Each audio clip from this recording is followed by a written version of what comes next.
যোৱাকালি যিহেতু এজনক ধৰিছিলোঁ আমি যথেষ্ট পৰিমাণৰ অবৈধ সুৰা উদ্ধাৰ কৰিছিলোঁ তাৰে হেৰি হিচাপে আমি আজি ৰাতিপুৱা নিচেই পুৱাতে এটা বিশেষ খবৰৰ ভিত্তিত নিউ বঙাইগাঁও ৰেলৱে ষ্টেচনৰ ৰামকৃষ্ণ মিছন ৰোডত তাতে ইন্দ্ৰাসন যাদৱ বোলা এজন ব্যৱসায়ী অবৈধ সুৰা ব্যৱসায়ী তেওঁৰ ঘৰৰ পৰা যথেষ্ট পৰিমাণৰ আমি সুৰা উদ্ধাৰ কৰিছোঁ আৰু তেওঁকো আমি আটক কৰিছোঁ। সেইটো প্ৰায় 3.5 লাখ 4 লাখ টকাৰ ভিতৰত।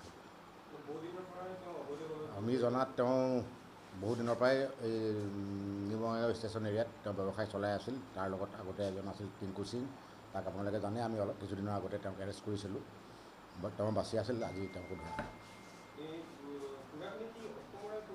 এতিয়ালৈকে এইটো আমি কেমিকেল যিহেতু লেবেল আৰু বটল অসমৰে আছে, গতিকে আমি নিশ্চিত নহয় অসমৰে নে তাত নতুনকৈ বটল মানে লেবেল লগাইছে, গতিকে এইখিনি আমি পৰীক্ষাৰ পিছতহে ক'ব পাৰিম।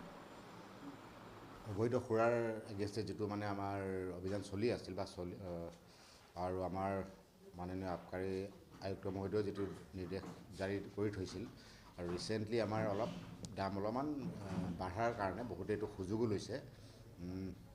ভূটান বা অৰুণাচলৰ পৰা আনি ৰিলেবেলিং ৰিবটলিং কৰি মানে সুৰা বিক্ৰী কৰাৰ আমি এটা অভিযোগ পাই আছিলোঁ আৰু সেইমতে আমাৰ গোপন সূত্ৰৰ পৰা খবৰ পাইছিলোঁ। গতিকে কালি এটা অভিযান চলাইছিলোঁ আমাৰ চিটকা গাঁও নেপালীপাৰা, তাত বিনোদ প্ৰধান নামৰ এজন অভিযুক্ত আমি এৰেষ্ট কৰিছোঁ আৰু তাৰ পৰা আমি যথেষ্ট পৰিমাণৰ ভূটানী সুৰা, যাৰ পৰা তেওঁলোকে অসমৰ লেবেল লগাই বিক্ৰী কৰে, মানে পুনৰ মানে হেৰি কৰে, বটলিং কৰে।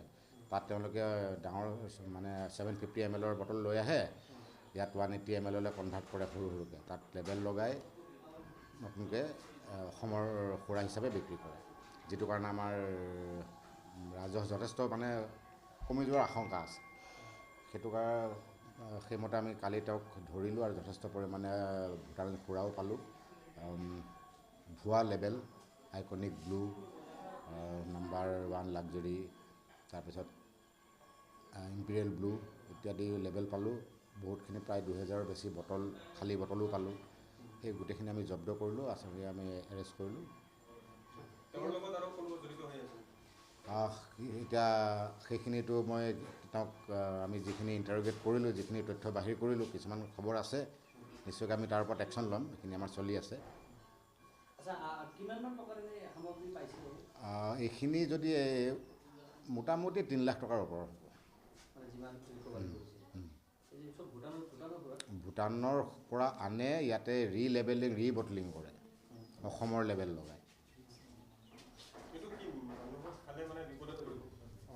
বিপদত পৰিবও পাৰে, কাৰণ তাত যদি আন কিবা বস্তু মিলায় তেতিয়াহ'লে ভূটানৰ সুৰাটো এতিয়া আমাৰ ভাৰতীয় মানমতে কিমান কি হয় মই নাজানো, কিন্তু তাত যদি অন্য কিছু পদাৰ্থ মিলায় তাৰপিছত মানে পৰিমাণটো বঢ়াবৰ কাৰণে, তেতিয়াহ'লেতো যথেষ্ট চান্স আছে কিবা এনেকুৱা হ'বও পাৰে।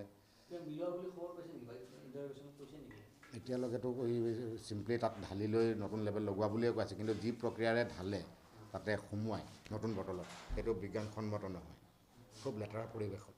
গতিকে একো তাত যদি মিহলি নকৰেও, তথাপি তাৰ যিহেতু স্বাস্থ্যসন্মত নহয়, তাৰ যিটো কাম কৰি আছে, তাৰ পৰা বেমাৰ আজাৰৰ আশংকাটো থাকিবই, মানুহৰ স্বাস্থ্যৰ ভাবুকি থাকিবই তাত।